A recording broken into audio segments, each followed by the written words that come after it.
Hello friends, last time we have seen what is syncing and sourcing concept in PLC.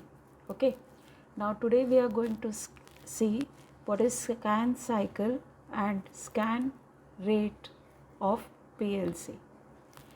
Now we all know that what hardware is inside the PLC.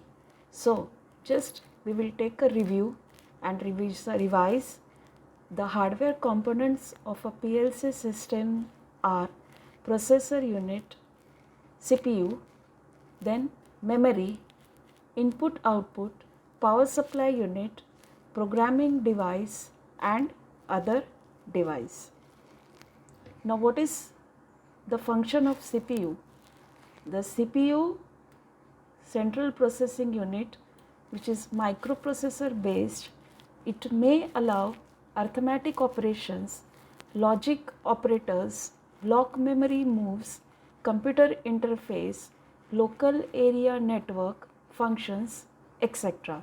So I can say that CPU makes a great number of checkups of the PLC controller itself. Now the bus in the system. So the buses in the system are nothing but the internal paths along which the digital signals flow within the PLC. These are called as system buses.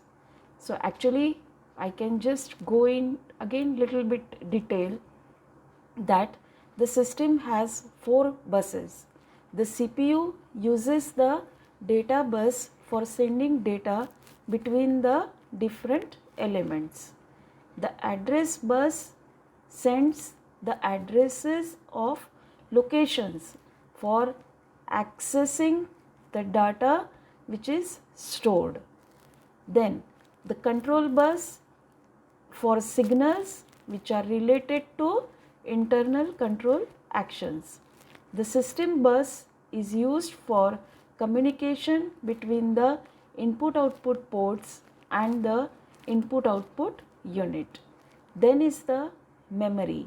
You all know what is the use of the memory.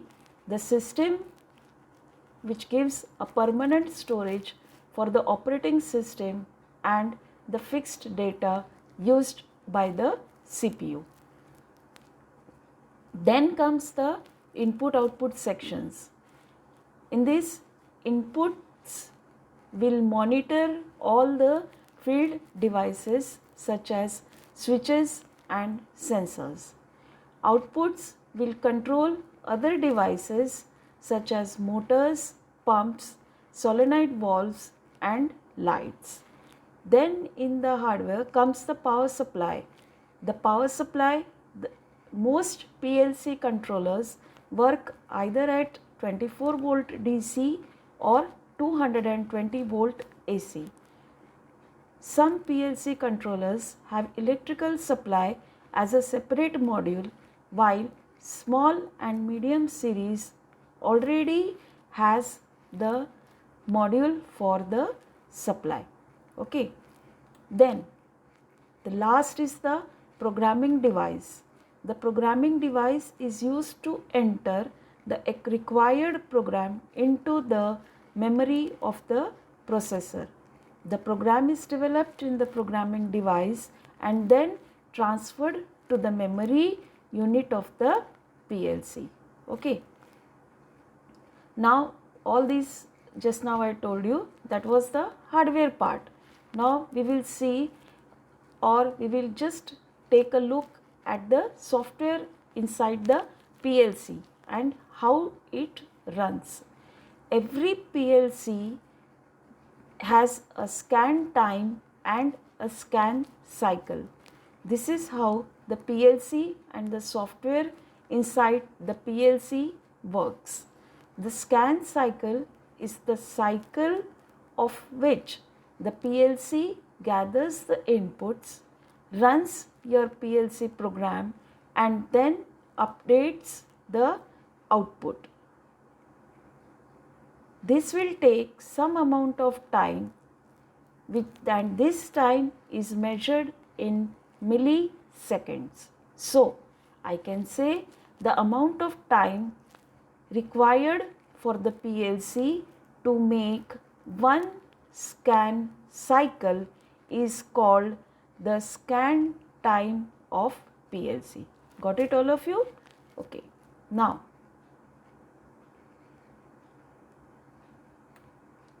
always the first thing the PLC will do is that it will check the status of all the inputs. The PLC will take an image of all the inputs and save it in the RAM, where taking an image means that the PLC will save a binary value, and these binary value will represent the inputs. After the PLC has checked the status of all its inputs, the PLC will then execute the program. Okay, the logic program will now run, and as it runs, the program will collect some numbers and save them temporarily. These numbers are nothing but the output status as the logic of the program have decided. Now, when the program has ended, the PLC will update the output status. The same thing will happen as with the inputs, only in reverse condition. So, I can say the number representing the output status will now be saved as the output status in the PLC, and the status of all the outputs will be updated. So, there are 3 steps in a PLC, and these 3 steps are called as scan cycle. One scan cycle is when the PLC has checked the input status, executed the program and updated the output status.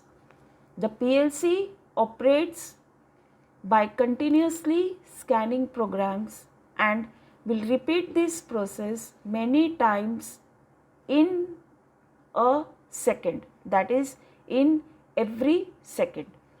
So just take a note of this, what I said just now. When a PLC starts, it runs checks on the hardware and software for faults, which is also called a self-test. If there are no problems, then the PLC will start the scan cycle. The scan cycle consists of 3 steps. First step is the input scan, the second step is the execution of the program, and the third step is the output scan. We will see one by one all these 3 steps. So, first, input scan. It is nothing but a simple way of looking at this is the PLC takes I can say a snapshot of the inputs and will solve the logic, and the PLC will look at each input card to determine whether it is on or off, and then it will save this information for the use in the next step. This will make the process faster, and it will also avoid the cases where an input changes from the start to the end of the program. Now the second one, that is executing program or logic execution. In this, the PLC executes a program in one instruction at a time using only the memory, and it will copy the inputs of to the ladder logic program. So I can just give an example that if the program has the first input as on. Okay.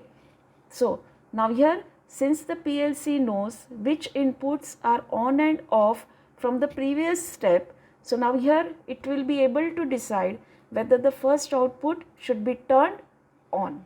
Got it? Now the last is output scan. When the ladder scan completes, the outputs are updated using the temporary values in memory.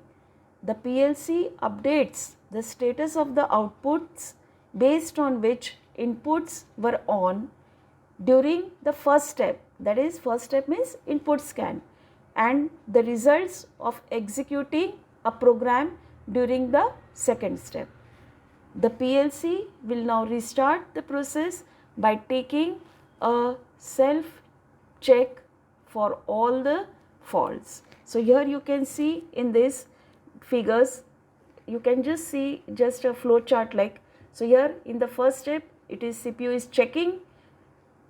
Then in the second, it is input output module.